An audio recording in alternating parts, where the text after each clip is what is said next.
Voilà, je vais maintenant ouvrir la séance sur les jeunes orthopédistes et je vais appeler deux jeunes, très jeunes orthopédistes. D'une part, Jacques Caton.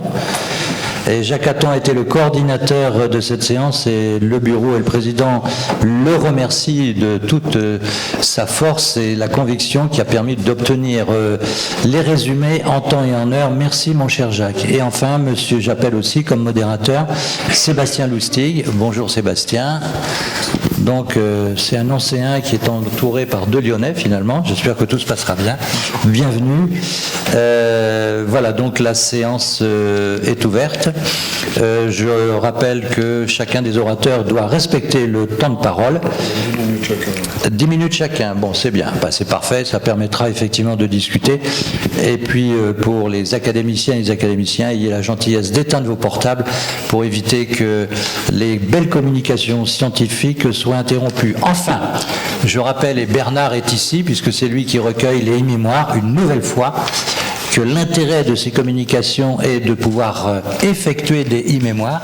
Donc, pour tous ceux qui seront là à communiquer, dès que vous avez pris votre train ou votre métro pour entrer ce soir, vous écrivez votre e-mémoire et vous le faites parvenir à Bertrand. Merci bien. Voilà, mon cher Jacques, je te laisse la parole pour modérer cette session. Cher Président, merci beaucoup. Merci de m'avoir permis, avec Sébastien Lustig, qui est à Lyon l'héritier de mon maître Albert Tria, finalement, à travers quelques successions, d'être ici présent et d'avoir organisé cette séance qu'on appelait les jeunes orthopédistes. Moi, je voulais presque l'appeler les jeunes pousses de l'orthopédie, parce qu'ils sont tous soit PUPH ou en voie de l'être. Et je voudrais remercier de sa présence Henri Carlioz, qui est ici. J'ai beaucoup travaillé chez lui, j'ai beaucoup appris l'orthopédie pédiatrique, notamment le problème des inégalités de longueur des membres et les allongements chez Henri Carlioz à Trousseau, avec bien sûr Jean Dubousset qui est là aussi. Voilà. Et merci d'être présent. Sébastien, tu annonces la première com. Alors la première communication... Je vais en parler alors. Alors la première com, on voulait placer un jeune vieux orthopédiste et donc Patrick Echard, on lui a demandé de faire cette com. On a intitulé le titre ensemble « Comment il y a 43 ans, un très jeune orthopédiste s'est inscrit dans la cour des grands prévisionnistes de la croissance osseuse des membres inférieurs ».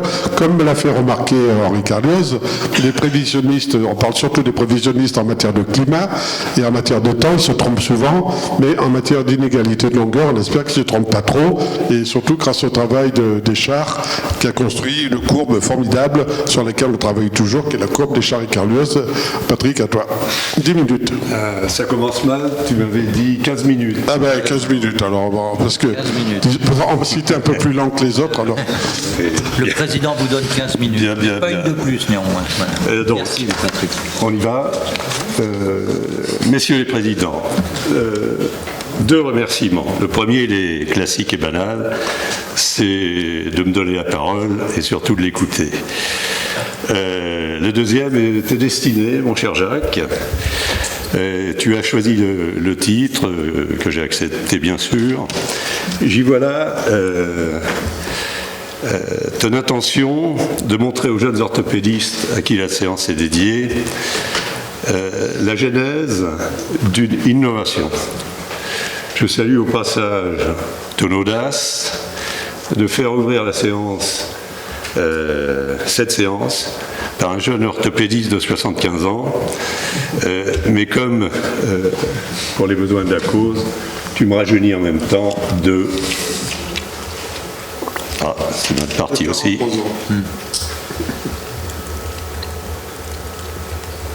Voilà. Donc, 43 ans. C'est en effet, il y a 43 ans que j'ai été amené à présenter aux Journées d'hiver de la Soifcote, qui se tenaient dans le grand amphithéâtre de Cochin, poussé par Henri Carlioz, pour présenter un travail que j'avais effectué un an avant en premier semestre de ma 4e année d'internat dans le service du professeur Petit à Saint-Vincent-de-Paul. Cette communication était suivie d'une parution dans la revue de chirurgie orthopédique un an après, sous le titre de méthode pratique, dans lequel nous décrivions la façon dont nous étions arrivés à l'instituer. Cette méthode était pratique et surtout graphique. Elle reposait sur la construction d'un diagramme qui a perduré jusqu'à maintenant. Ce diagramme, il était simple, il s'agissait de droites obliques en éventail, calculées d'après les données de Green et Anderson, avec, sur le graphique, en ordonnée la taille des os et en abscisse l'âge osseux, calculé d'après l'atlas de Grölich-Pyle. Ainsi, connaissant par exemple ici un fémur de 35 cm, connaissant l'âge osseux, pour le garçon sur la ligne du bas et pour la fille sur celle du haut, d'avoir un point d'intersection qui définissait l'oblique, et en suivant celle-ci, on avait directement la taille de l'os définitif. Ce diagramme était utile pour les inégalités de longueur lorsqu'elles étaient régulières, comme dans un fémur court congénital. J'ai une fillette de 8 ans d'âge osseux, une inégalité par exemple de 3 cm pouvait être calculée d'emblée avec ce diagramme. C'était un peu plus compliqué lorsque l'inégalité n'était pas régulière, comme dans les inégalités acquises, auquel cas il fallait au moins 2 mesures pour tracer la courbe, la droite du bas, et connaître l'inégalité finale. En plus, le diagramme permettait de surveiller visuellement la croissance et aussi, lorsqu'un geste thérapeutique avait été effectué, de le visualiser.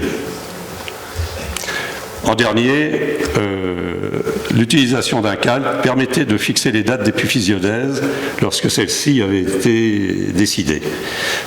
Ça rejoignait ainsi la méthode parue 2 ans auparavant, décrite par Moseley, qui avait à peu près le même résultat, mais en utilisant non pas un calque, mais des parallèles à ces références ici entourées. Venons-en maintenant à la genèse de ce diagramme. On connaît son lieu de naissance, c'est Saint-Vincent-de-Paul. Voyons maintenant sa PMA. Arrivé vraiment par hasard dans le service, lors de la première réunion à laquelle j'ai été chargé de présenter quelques patients comme tous les internes, j'avais à le faire pour une inégalité de longueur des membres, sujet que je ne connaissais absolument pas et pour lesquels j'avais tardé à m'informer.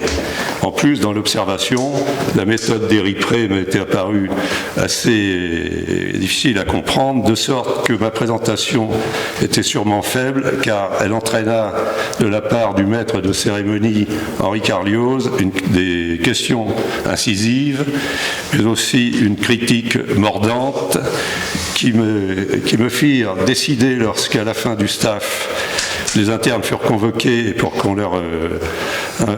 les informe qu'ils avaient à choisir un travail durant le semestre effectué à SVP, c'était rituel. Je lui proposais de m'intéresser aux inégalités de longueur.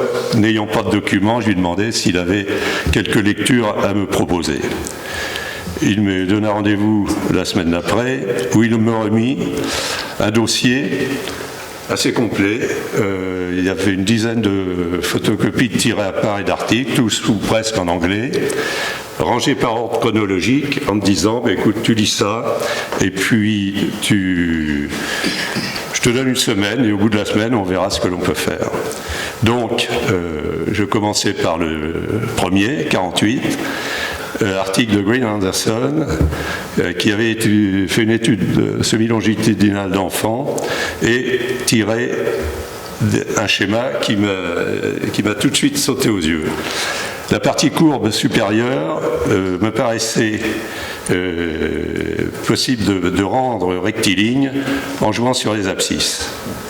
Le deuxième article qu'ils avaient publié un peu plus tard était encore plus intéressant puisque je remarquais tout de suite que sur chacun des 4 diagrammes, toutes les droites des percentiles semblaient converger vers un même point.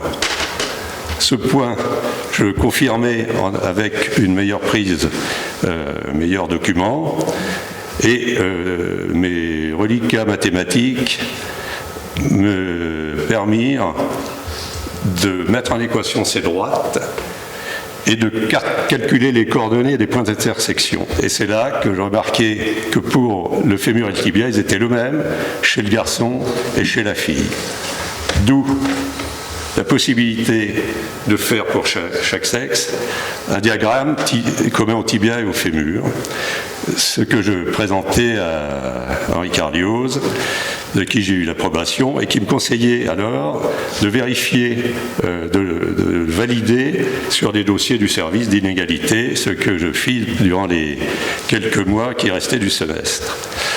Je quittais donc Saint-Vincent-de-Paul en laissant le document en l'état, en ayant superposé les deux diagrammes et en jouant sur les abscisses pour n'avoir qu'un document.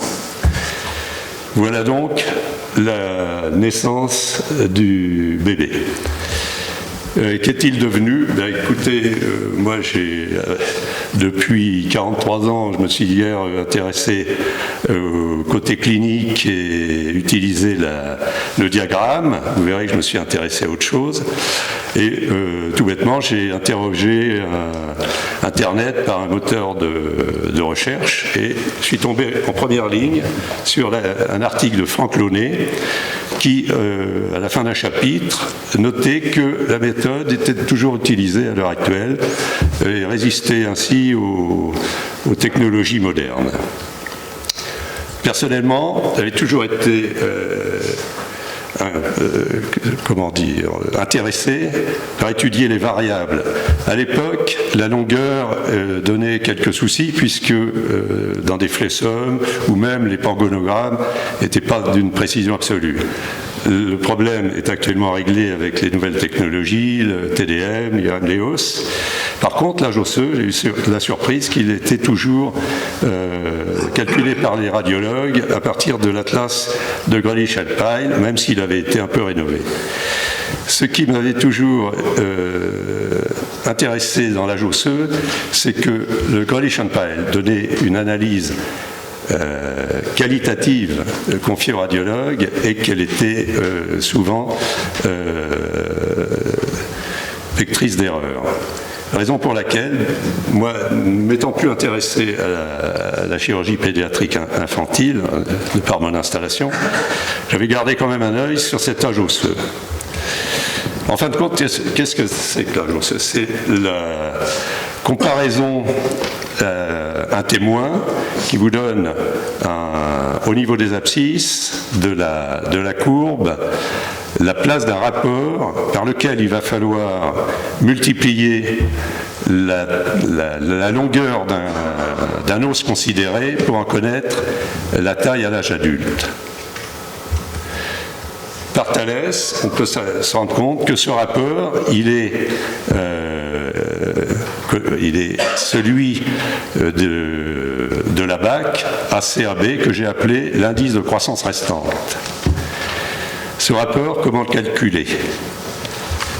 Bien, quand on se rend compte de ce que fait l'Atlas, c'est-à-dire, lui, il compare le noyau osseux, épiphysaire, au témoin et ce qu'on remet sur le diagramme. Moi, j'avais l'idée de quantifier la mesure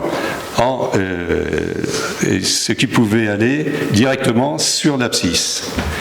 Pour ce faire, connaissant pas bien sûr les limites de la zone cartilagineuse des radios de l'enfant, j'ai eu l'idée de cerner l'épiphyse adulte en la prenant et la prendre comme modèle. J'ai fait fabriquer en collaboration avec un informaticien un logiciel de mesure des os qui me donnait la longueur, les surfaces après les prises en pointillés. Et même instantanément le rapport, soit de la longueur, soit des surfaces. Je me suis rendu compte que le plus intéressant était celui des surfaces. C'est ainsi que j'ai tracé un fantôme qui, par le jeu du logiciel qui permettait de le rétrécir, pouvait être adapté à la radiographie étudiée. J'ai ainsi pu calculer les rapports que j'appelle donc l'ICR et le rapport ostéo-cartilagineux de l'épiphyse. Ce rapport, je l'ai étalonné et il avait l'intérêt de faire disparaître et l'âge osseux et le sexe de l'enfant pour aller directement calculer par une multiplication devant un segment osseux sa taille finale. Ça n'a eu aucune application en pratique puisque par définition on ne voit pas le cartilage, mais ça a permis d'étalonner et d'avoir le tableau suivant. Et c'est là qu'est intervenue l'IRM qui, elle, permet de calculer la surface cartilagineuse, ce qui m'a permis de confirmer ce rapport. Malheureusement, l'IRM a des limites, c'est la durée de l'examen. Et son volume, mal supporté aussi par l'enfant plus il est jeune, mais maintenant avec les IRM ouverts, le problème est moindre. Par contre, persiste la durée de l'examen. Mais pour moi, ce qui restait, c'était le tracé manuel qui était toujours sujet à discussion. Raison pour laquelle je me suis posé la question, et surtout je l'ai posée à des gens que je connaissais, que j'avais connus quelques années, ou dizaines même, avant, en leur posant le problème. À l'UTC Compiègne, qui ont un laboratoire de recherche sur notamment l'IRM. La directrice de recherche a accepté le projet et a mis un thésard dessus, qui a réussi à extraire les volumes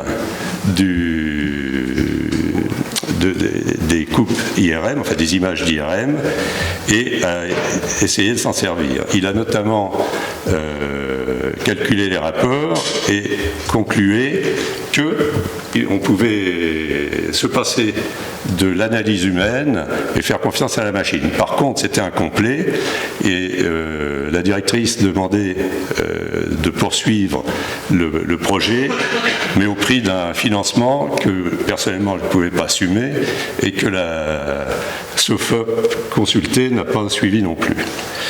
Donc, nous en sommes là, et pour moi, puisque tu m'avais demandé, mon cher Jacques, de parler un peu de l'avenir, pour moi l'avenir, il est à l'IRM.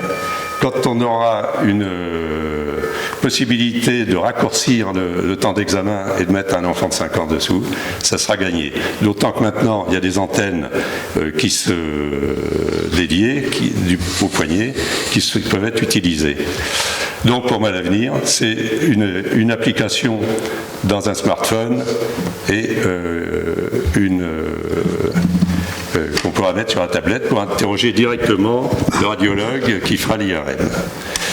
Sans vouloir donner de conseils, si j'ai encore 5 minutes, quelques minutes, je voudrais dire que moi, ce qui m'a, dans cette aventure, ce qui m'a dicté, c'est plus que ce qui est cité dans le petit schéma, c'est l'observation et la persévérance.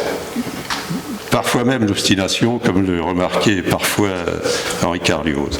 Mais surtout, c'est la chance. Moi, j'ai eu la chance de rencontrer deux orthopédistes dans ma carrière, sortant hors du commun. D'abord Jean Lanlong, que j'ai aidé à mon retour de coopération africaine pendant quelques mois.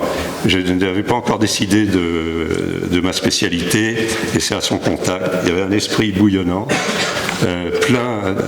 plein d'idées, et c'est lui qui m'a en fin de compte donné le virus. Je lui ai demandé d'ailleurs de m'orienter un peu lorsque je pris la décision de faire de l'orthopédie dans ma carrière parisienne. Et bien sûr, Henri Carlioz, mon mentor, sans qui je crois que les courbes auraient terminé leur carrière dans ma corbeille, et qui m'a fait le plaisir de répondre à mon invitation. Voilà, messieurs, c'est terminé. Merci beaucoup. Merci beaucoup. Je pense que cette communication est intéressante à double titre. D'une part, parce que ça montre que ça n'est pas l'âge qui est un obstacle pour trouver des solutions dans notre profession, et que malgré l'âge, si on continue à travailler toujours avec le même esprit, je pense qu'on peut continuer à être intelligent. Et moi, je voudrais d'abord dire que, franchement, toi et monsieur Carlioz et toi, enfin, vous avez rendu de grands services à la communauté des enfants, parce que ces courbes de Charles Carlioz, moi, j'étais chargé du traitement des inégalités de longueur de tout le secteur par Claude Régis Michel à Lyon, et je l'ai utilisé des centaines de fois, et je dois dire que ça a été quand même un outil absolument exceptionnel. D'autre part, je te remercie de montrer la photo de Jean Lannelong, pour qui j'ai beaucoup d'admiration. Jean Lannelong a été le président du syndicat des orthopédistes, ça a été mon prédécesseur comme président. J'ai beaucoup appris avec lui, c'était un esprit intelligent, ouvert, et lui aussi, malgré son âge, restait extrêmement jeune dans sa façon d'envisager les choses. Peut-être que M. Carlioz veut dire un petit mot à propos de ce travail.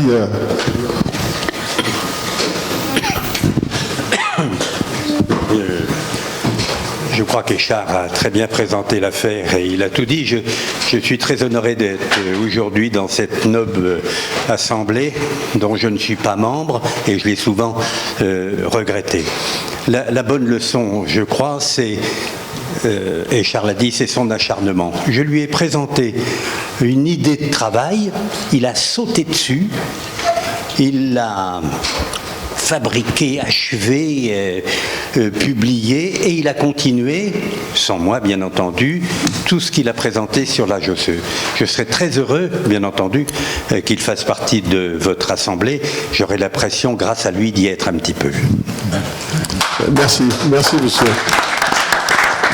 Est-ce que vous avez des questions à poser pour ceux qui utilisent ces courbes pour le traitement des inégalités de longueur? Vous avez des questions à poser à Patrick?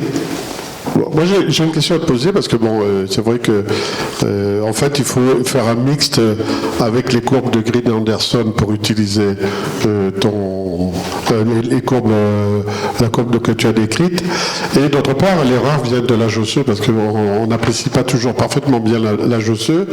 Donc, dans les courbes de Green Anderson, autant que je me souviens de l'âge osseux, c'était à partir du Grelich-Epaille. Nous avons utilisé la méthode de Sampé en France parce que la thèse de Sampé nous semblait plus réaliste que celui de Grelich et moins approximatif, et qu'une erreur de 6 mois d'âge osseux, ça pouvait induire une erreur dans l'appréciation de 5 à 10 mm dans la prévision d'inégalité, et donc il fallait bien avertir les familles de cet aléa et donner cette information. Je voulais savoir ce que tu en penses. En fait, avec ton système, ce qui serait bien, c'est de sécuriser complètement l'âge osseux et d'avoir un âge osseux qui soit extrêmement précis, de façon à avoir une précision dans la prévision d'inégalité. Non, moi je pense qu'il n'y aura plus besoin de l'âge osseux. C'est ça le rapport. Sur la courbe, les verticales, ce sont les rapports. Et c'est ça qu'il faut déterminer. L'âge osseux, il fait une erreur à l'appréciation, et une erreur qu'on reporte sur les abscisses. Là, on y va directement. Maintenant, il faut le calculer. Et puis surtout, il faut le valider. Parce que là, on passe quand même aussi entre l'épiphyse, le rapport de l'épiphyse et les abacs. Et là, il y a une étude à faire. Mais tant qu'on n'aura pas l'IRM performante, ça sert à rien. C'est pour ça que moi, j'attends. Peut-être que j'aurai le plaisir de le voir, mais ça dépend de l'IRM. On te le souhaite. Jean Dubussy, tu as un commentaire à faire, non, éventuellement? Non, Patrick a tout dit. Tout le problème, c'est cette évaluation de l'âge osseux qui serait bien qu'elle disparaisse, qu'on s'en sert plus. C'est ça le but, si j'ai bien compris, c'est ça le but du travail. Bien oui. Le micro. Est-ce que vous pouvez nous dire... Merci. Est-ce que vous pouvez nous dire un peu sur le traitement, nous parler un peu du traitement des inégalités et les conséquences de vos recherches? Alors là, je vais me tourner vers un spécialiste. Moi, j'ai passé 6 mois très intéressants à Saint-Vincent-de-Paul, mais j'ai dû faire dans ma carrière après, en installant 3 pieds beaux, un solteur, point final. Donc l'expérience orthopédiatrique, je ne l'ai pas. J'ai continué à réfléchir au problème des tâches osseuses, ça m'a intéressé, mais comme je suis un peu têtu, j'ai continué, mais sinon j'ai aucune expérience de thérapeutique, je regardais ça de loin. Si je puis me permettre, les indications dans le traitement des inégalités de longueur, j'espère que M. Carlios ne dira pas l'inverse, n'ont pas beaucoup changé depuis une trentaine d'années. D'abord, on ne traite pas des inégalités qui sont inférieures à 2 cm, puisqu'on met une petite compensation dans la chaussure. Et d'autre part, la meilleure opération pour une inégalité de longueur, lorsque l'enfant est en cours de croissance, et si sa taille est suffisante, sa taille finale, c'est de faire une épiphysiothèse, et grâce aux courbes des Charry-Carlios, on peut déterminer le moment exact de l'épiphysiothèse. Sinon, après, ça reste les allongements de membres. Aujourd'hui, il y a une révolution formidable avec les clous d'allongement qui ont complètement bouleversé le traitement des allongements. Et puis, il y a des techniques mixtes dans les grandes inégalités de longueur de plus de 10-15 cm. Dans des grandes malformations congénitales, on va faire à la fois des allongements et des épiphysiothèses pour essayer d'aboutir à une égalité en fin de croissance, en sachant qu'on gardera toujours pour la fin du traitement, dans ces grandes inégalités complexes, un allongement terminal qui permettra de compenser complètement l'inégalité de longueur. Enfin, voilà. Donc les choses n'ont pas changé beaucoup depuis une vingtaine d'années. Merci beaucoup. Sébastien, Merci beaucoup, Patrick.